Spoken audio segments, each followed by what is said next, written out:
Friends, இன்றைக்கி shortcut மறக்கவே மறக்காது. ஸோ ஐ அப்படிங்கிற எழுத்துக்கு எவ்வளோ ஷார்ட்கட் இருக்குன்னு சொல்லி பார்த்தலாம். ஸோ எவ்வளோ வேர்ட்ஸ் இருக்குன்னு பார்த்தலாம், அதுக்கான ஷார்ட்கட்ஸையும் பார்த்தலாம். ஓகேங்களா?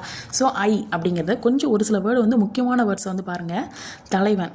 ஓகேங்களா? சார் ஐயா தலைவன் வந்துட்டான்ல அப்படின்னு சொல்லுவோம்ல. சார் ஐ செம்ம தலைவன் வந்துட்டான்ல அப்படின்னு சொல்லுவோம்ல. ஸோ தலைவன். ஓகேங்களா? ஸோ அப்போ அந்த தலைவன் எப்படி இருப்பார்? நம்ம தலைவன்னா யார்? நம்மளுடைய விஜய் வச்சுக்கோங்க. ஓகேங்களா? ஸோ வந்து என்ன அழகாக இருப்பார். ஸோ அழகு. ஸோ அவரை பார்த்துட்டு நம்ம வியப்பாக பார்ப்போம். ஐ அப்படிங்கிற ஒரு வியப்பாக பார்ப்போம். ஓகேங்களா? ஸோ அப்படின்னா ஐனா அந்த 5 வரிசையில் 5 அப்படின்னு வரும். ஐனா என்னது? ஐயம். ஸோ அவரை பார்த்தா சில பேர் என்ன பண்ணுவாங்க? ஐயம் பயப்படுவாங்க அப்படின்னு ஞாபகம் வச்சுக்கோங்க. பயப்பட மாட்டோம், பட் ஐயம் சும்மா ஒரு எக்ஸாம்பிள் ஞாபகம் வச்சுக்கோங்க. சார் ஓகேங்களா? அதுக்கப்புறம் இந்த அசையும், அதுக்கப்புறம் இன்னொரு அசை வந்து வரும். ஸோ அதையும் ஞாபகம் வச்சுக்கோங்க. ஓகேங்களா? அசை, இந்த பக்கம் அசை நிலை. ஓகேங்களா? ஸோ இதையும் ஞாபகம் வச்சுக்கோங்க. கணவன், அவங்களுக்கு கல்யாணம் ஆகிடுச்சு. ஸோ அப்போ கணவன். அவருக்கு வந்து இப்போ அரசன், ஒரு சிஎம் அப்படிங்கிற ஒரு அரசன் அப்படின்னு வச்சுக்கோங்க. அவர் மென்மையானவர், அது மட்டும் இல்லாமல் மேன்மையானவர், அதுக்கப்புறம் நுணுக்கமாக ஒரு ஆள் அப்படின்னா நுண்மை அப்படின்னு ஞாபகம் வச்சுக்கோங்க. அவருக்கு குழந்தை இருக்குல்ல. ஸோ இப்போ தந்தையாக இருக்கார். நிறைய பேருக்கு அவர் கடவுளாக இருக்கிறாரு. கடவுள்னா என்னது? ஹெல்ப்லாம் இதெல்லாம் பண்ணுறாருல. ஸோ அதனால் அவர் வந்து கோலை கிடையாது.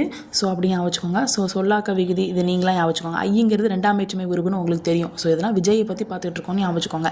ஓகேங்களா? ஸோ அப்போ வந்து இந்த கிராமர் இதெல்லாம் நீங்கள் வந்து ஜஸ்ட் ஞாபகம் வச்சுனா போதும். ஓகேங்களா? முன்னிலை ஒருமை விகுதி. இப்போ முன்னாடி இருக்கிற ஒருத்தனை பார்த்து கண்டனை அப்படின்னு சொல்லுவோம்ல. ஸோ கண்டனை அப்படின்னு அப்படி ஞாபகம் வச்சுக்கோங்க. ஸோ நெக்ஸ்ட் வந்து இப்போ வந்து தலைவனான் இவரோட பார்த்தீங்கன்னா என்ன செய்வீங்க? சாரி அப்படின்னு சொல்லி இப்போ வந்து நம்ம விஜய் வந்து எல்லாத்தையும் போய் மன்னிப்பு கேட்குறாங்களா. ஸோ இப்போ சாரி அப்படின்னு ஞாபகம் வச்சுக்கோங்க. ஸோ அவர் வந்து ஒன்றும் கோலை கிடையாது. ஓகேங்களா? அப்படி அதனால் இப்போ மறைஞ்சிட்டுலாம் இருக்க மாட்டார். ஸோ தொண்டையில் வந்து சும்மா ஏதோ கோலை கட்டியிருக்கு அப்படின்னு ஞாபகம் வச்சுக்கோங்க. ஸோ அவர் வந்து ஒரு ஆசானாகவும் இருந்திருக்கிறார். ஆசான், ஆசிரியர், அதுக்கப்புறம் இன்னொரு வந்து என்னென்னா குரு, இது எல்லாமே வரும். ஸோ அவரோட டீச்சராகவும் இருந்திருக்கிறாரு அப்படின்னு ஞாபகம் வச்சுக்கோங்க. ஓகேங்களா? ஸோ அவர் தொண்டையில் வந்து கோலை இருக்குதுன்னு சொன்னோமா. ஸோ அதனால் மருந்து சாப்பிட்ருக்காரு. ஓகேங்களா? ஸோ இருமல் பிரச்சனை போல். ஸோ மருந்து சாப்பிட்ருக்காரு. ஸோ வந்து என்ன மருந்து சாப்பிட்ருக்காருன்னா கடுகு வந்து சாப்பிட்ருக்காரு. கடுகு சாப்பிட்டு சரியாயிரும் அப்படின்னு ஞாபகம் வச்சுக்கோங்க. கடுகு கூட கொஞ்சம் இனிப்புக்காக சக்கரை போட்டு சாப்பிட்ருக்காரு அப்படின்னு ஞாபகம் வச்சுக்கோங்க.